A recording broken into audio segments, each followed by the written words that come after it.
በማንኛውም ሁኔታ ውስጥ ብትሆኑ ሁሌም ከእውነት ጎን ቁሙ ማለት ነው። እና እንግዲህ ኤፋ ጀግና ነው የምር። እኔ ብዙ ጊዜ እከታተለዋለሁ እና ሁሌም ከእውነት ጎን ነው የሚቆመው። በቃ ልክ ያልሆነ ነገር ሁሌም ይናገራል። እና እንግዲህ ዛሬ ከእህቱ ጋር እንደዚህ እየተፋጠጠ ያለው ለምንድን ነው? ለምን ከአብርሃም ጎን አትሆንም? ለምን አሳልፈ ትሰጠዋለህ? ለምን ወይስ ደግሞ ከሴራው አብረህ አለህበት ወይ እያለችው ነው። እሱ ደግሞ ከሴራው የለሁበትም ብሏል። በመቀጠል እንግዲህ ቡዜ ጥፋት ነው ግን ደግሞ አሳልፋችሁ አትስጡት እያለ ነው።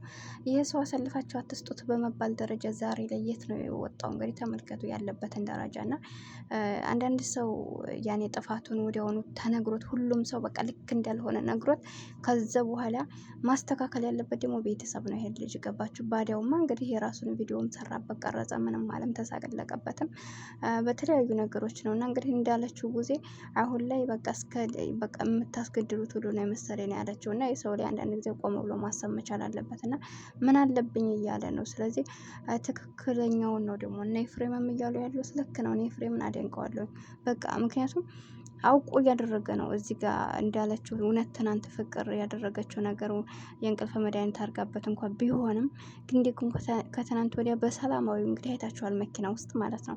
እሱን ቪዲዮ ያላያችሁ ሰዎች አላችሁ። እሱ ቪዲዮ ካያችሁት ያኔ ከፍቅር ጋር ሆነው መኪና ውስጥ እየተሳሳሙ ከዛ መጨረሻ በር ከፍቶለት ወረደች። ከዛ ከመኪናው ወታ በመስኮት ሆና ራሱ የምትለውን ባንሰማ ማወራችሁ ቻው ተባባሉ።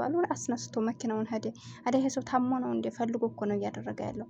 ስለዚህ ይሄ ሰው ከዚህ ድርጊቱ ደግሞ እንዲቆጠብ ሁላቸውም ፊታቸውን ሊያዞሩበት ይገባል። ልክ ናቸው። ዴቭም ኤፍሬምም ዛሬ ልክ ናቸው። እና ቡዜ ደግሞ ያው ሌላው ሰው ሴራ የሚሆንም አይሆንም ወላሂ እኔ እንዴት እንዲያስደስተኝ ኤፍሬም ማለት ነው።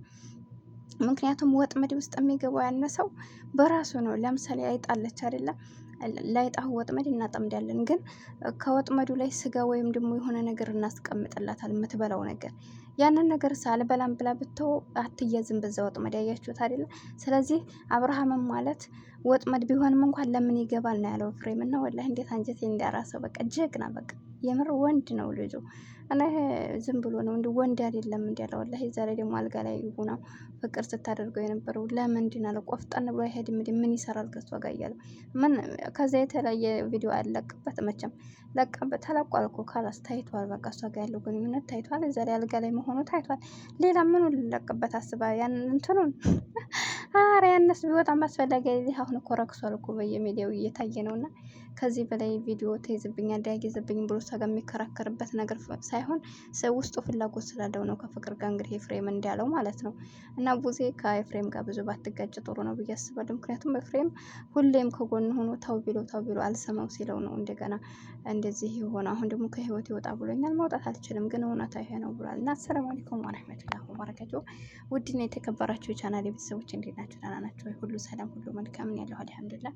ለቻናል አዲስ ከሆናችሁ ላይክ፣ ሼር፣ ሰብ እያደረጋችሁ አበረታቱኝ። ስህተትም ካለብኝ ኮመንት ላይ አስቀምጡልኝ ሀሳባችሁ። እናንተስ ምን ትላላችሁ? ይሄን ነገር ወዴት እየሄደ ነው ትላላችሁ? ምንድን እንደው ያመጣብን አላውቅም ወላሂ።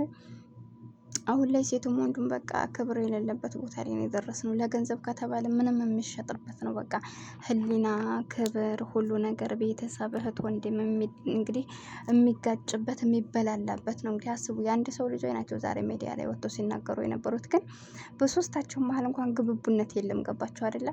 በዚህ ልክ እንግዲህ አስቡ። እንደዚህ ቤተሰብ ለቤተሰብ እንደዚህ ምን ሆነው ለምንድን ነው? በቃ የሁላ ምንድን ነው ብር ተብሎ ለብር ደረጃ የሚሰራ ቪዲዮ በቃ አሁን ላይ ትልቅ ደረጃ ደረሳቸው ማለት ነው። ግን ሲጀመር ዝም ብለው እየተመካከሩ ሲሰሩት የነበረ እንደ ቀልድ ነበር። ግን ይሄ ሁሉ ብሎ እስከ መጨረሻ ደረሰና ልክ እንዳለችው ቡዜ አሁን ላይ አብርሃም ዴቭም እንዳለው እኛ ከወንድማችን እንድንገደል አንፈልግም አለ። ወላሂ በዚህ ሁኔታ ከቀጠለ ሁላቸውም ጋር ላይ እየተጋባ ነው። በፊት ሩታ ጋር ነበር፣ አሁን ደግሞ ፍቅር ጋር ተያያዘ። አሁን ደግሞ ሄርሜላ ሶስተኛ። ትናንት አይታችኋል። ደም አልቅሳ ነው ሄደችው። የምር ደም አልቅሳ ስለሄደች ዛሬ ላይ ምን እንደሚከተለው አታውቁም። ምክንያቱም አምነዋል ላይ ዋሽቷታል። አንዴ ሁለቴ ሶስቴ እሷም ተይ ብትባል አትሰማም እና ልቧን እየሰበራት ነበር። ባለፈው ራሱ ወንድማ ሁለተኛ እንዳትሰብራት እያለው ነበር። እና በዚህ ልክ ከባድ ነው። እና ሴቶቹም ደግሞ እንደዚህ አይነት ውስጥ ህይወታችሁን ባታስገቡ ብዬ እንትን እላለሁ። እንዲ አብርሽ ብቻ ነው እንደ ወንድ ሞልቷል እኮ ወላሂ ቆፍጣና። ስንት ታማኝ የሆኑ ወንዶች እኮ አሉ። ያኔ በቃ አለ አይደለ ምኑ ነው አሁን አብርሽ እንትን የሚላችሁ እንደው ማንኛው ነው ነገር ነው እየሳባችሁ ያለው? በቃ እንደው ወላሂ ብዙ ጊዜ እኮ የማይረባ ወንድ ነው ሴቱን ሁሉ የሚያበላሸው። የምር ነው የምነግራቸው። እና የማይረባ ወንድ ስላቸው አብርሽ ምንም አንሶት ሳይሆን ግን ደግሞ ይጎለዋል። በቃ የስነ ምግባር ይጎለዋል አብርሽ። በቃ ለሴት ልጅ ታምኖ መኖር አይችልም። ልክ እንዳለውም በቃ ሄርሜላ ጋር ቢሄድ ሩታን ማሰቡ አይቀርም። ሩታ ጋር ቢመጣ ሄርሜላ ማሰቡ አይቀርም። ፍቅር ጋር ቢሄድም እንደዛው። እሱ የሚፈልገው በቃ ሶስታቸውንም እያጫወተ ሌላ ትርፍምም ካለ ሌሎችንም እንግዲህ በዚህ አንገት አሁን ላይ ነቅተውበታል ሁላቸውም። ከትናንት ወዲያ ፍቅርን የቀረጹት ቪዲዮ አሁን እሱ በሚሄድበት ሁሉ እየተከታተለ ነው የምንቀርጸው ብሏል። እርግጠኛ ነኝ እየተከታተሉ እሱ የሚሄድበትን ከቀረጹት እመኑኝ ፍቅር ብቻ ሳይሆን ሌላም ሴቶችን ይገኙበታል ይሄ ሰውዬ ማለት ነው። በሚሄድበት ሁሉ እንደዚህ ከሆነ በጣም ከባድ ነው እና ይህ ልጅ በቃ የሆነ ሴሰኛ ባህሪ ያለበት በቃ ማቆም አይችልም በአንድ ሴት ማለት ነው። ግራ ገብቶታል ራሱ ማንኛይቱ ጋር ወስኖ መኖር እንዳለበት። ሰው ያምናል ትላለች እንዴ? ምን ብሎ ያምናል? የሰው ልጅ እኮ ለምንድን ነው ትዳር ውስጥ ለምሳሌ አንድ ሰው ጋር ተጋብቶ ተለያየ። ለምሳሌ ሩታ ጋር ተፋተዋል አይደለ? ካላስ እሱ ፍላጎት ባይኖረው ሩታ ለምን ያገኛታል? ለምን በሄደችበት እንትን ይላል? ለምን እንገናኝ ስትለው ያገኛታል? በቃ የሰው ልጅ ትዳር ቀልድ አይደለም አይደለ? አንድን ሰው ጋር በቃ ብላችሁ ከወጣችሁ ከዛ ሰው ጋር በምንም መገናኘት አስፈላጊ አይደለም። እና አንዳንድ ሰዎች እንደዚህ ናቸውና ከትናንት ወዲያ አሁን ትናንትና ነው እንጂ ሶፊና ቶፊቅ ሰሞኑን የነበረውን ሁኔታ አይታችኋልና በቃ የማይሆን ሰው አፉ ላይ ያስታውቃችኋል ወላሂ ማለት ነው። እና ሶፊ እንግዲህ ብዙ ጊዜ ተጎርታ እያለፈች ነው። ባለፈው ቀለበት አድርግልሽ ቢላት እሷ እንኳን እንደዛ እምቢ ብትልም ለፈተና ነው ብላ ነበር። በእርግጥ ያንን ሰበብ አድርጎ ወጣ ተባለ። ከዛ ወደ እኔ ሮጠው ወደ እንትና ድረስ ማነው ይሄ ሄደው ሀረር ነው ማን የሚባል ቦታ ሄዶ ድሬዳዋ ድረስ ሄዶ ማሪናን እንግዲህ ፈርሾ የጠበቃት አስቡ። እና አንዳንድ ጊዜ በቃ እያወቃችሁ እናንተ በቃ ዝም ብላችሁ የምትሸወዱት ነገር ያሳዝነኛል። እና መንቃት አለባችሁ በቃ። እና እሷ ጋር ሄደ።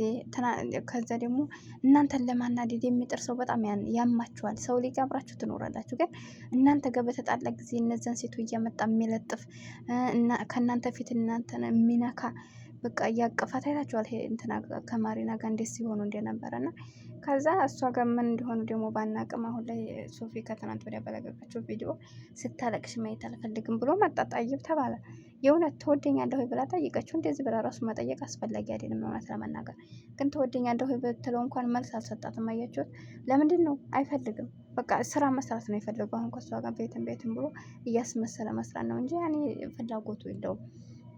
እና እንደዚህ አይነት ሰዎችን ማቅረብ የለባችሁ። በቃ እንዴ የተሰበራችሁ ተመልሳችሁ አትገናኙ። ከላስ ለምንድን ነው ሰው የለም እንዴ? የመረን በጣም ነው የምናደደው።